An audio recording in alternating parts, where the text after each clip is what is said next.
My name is Paul Luna, and you're tuned into F&B Lunacy. I am here today with journalist, author, Jim Auchmutey. That's an honorable attempt, but it's Auchmutey. Auchmutey. Jim, your new book, Smokelore, A Short History of Barbecue in America. What inspired you to write the book? Well, Chef Paul, if I may, I was a journalist at the Atlanta Journal-Constitution, a reporter for about 30 years, and I'm a native Georgian. And if you're a native Southerner and you work at a newspaper for a long time and you're interested in feature story type things, it's almost guaranteed you're going to write about barbecue at some point because it is such an essential part of Southern and American culture, but particularly Southern culture. And so I wrote about it several times over the years when I was working at the AJC.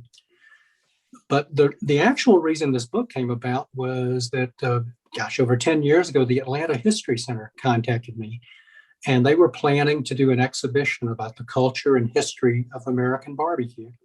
And they wanted me to be an advisor on it. And as it turned out, I was just about to leave the paper anyway. So I joined an advisory group for this exhibition.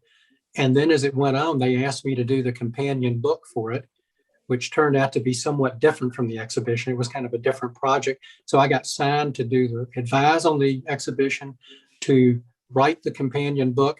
And then as it turned out, they asked me to be the guest curator for the exhibition. So I actually had an office over there at the History Center. So I was juggling all these things at the same time. There was a good period of about 3 years there where I was doing so much research of barbecue history and reading all these. I don't even know how you do a book like this 30 years ago because all these historic newspaper things are digitized now. So you can go on and you can go through the Emory portal or different library portals and read what London newspapers were saying about American barbecues in the 1700s. It's fascinating. Was there a lot of eating involved? Well, there's always been a lot of eating involved. Barbecue-wise. No, I love barbecue. I mean, I grew up with it. I should mention that I have a really a big family connection to it. On my father's side of the family, they are pit masters and Brunswick stew makers going way back several generations. My great-grandfather ran a grist mill in Northwest Georgia on Harley Creek, and he used to do all the community barbecues in that area. And his name was James Robert Auchmutey. It's where my Jim comes from. We do not have a picture of him, but we have his Brunswick stew recipe. And I think that might be the more valuable thing to have. So I have this family connection to it. My grandfather was also a pit master like his daddy was. And he was written up in the Saturday Evening Post magazine one time when they did an article back in the 50s about Southern barbecue. The headline was Dixie's Most Disputed Dish. And my grandfather just happened to be cooking the barbecue at the Harley Farmers Club barbecue, which is what they set the story around. And so there are all these pictures in there of him tending the pits. And so this was a real family heirloom when I was growing up. Real quick story, that story gave him the most notoriety he ever had in his life. And shortly after that, he was getting invitations from people around the country to come cook a Southern barbecue. And he took one to go up to suburban Chicago and cook for about 1,000 people up there. And it was like he was not well traveled. And this was probably one of the biggest adventures of his life. And he went up and cooked the thing. And when he came back home, the local paper, the Cartersville Herald Tribune, interviewed him for a feature story. And the headline was just hilarious. It said, "Southern boys cook Q in very midst of Yankee land." Talk to us about going undercover for working the dish dungeons. Oh, you're going way back there. Oh, well, yes.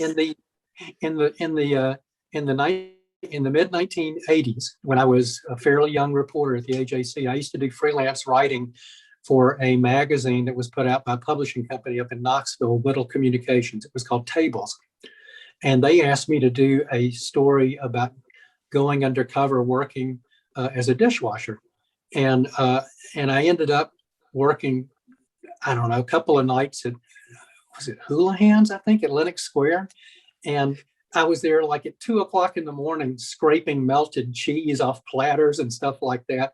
And I well remember one night when I gave rides home to some of the other people who were working there, they were all immigrants from African nations, and they lived in little, inexpensive apartments down near the airport. And I remember not getting home until about 5 o'clock in the morning, and just thinking to myself, what a rough way of life this is. And like anybody who's ever written about working in the thankless jobs in the back of a kitchen, of course, I took inspiration from George Orwell's Down and Out in London and Paris, and his descriptions of working in Paris as a plongeur. So it was a fascinating. Yeah, I have loved being a journalist all these years, and this is a good example of what I love to do, which is just to go to delve into some walk of life that I would never intersect otherwise, except through my job. Well, it's a great story. I loved it.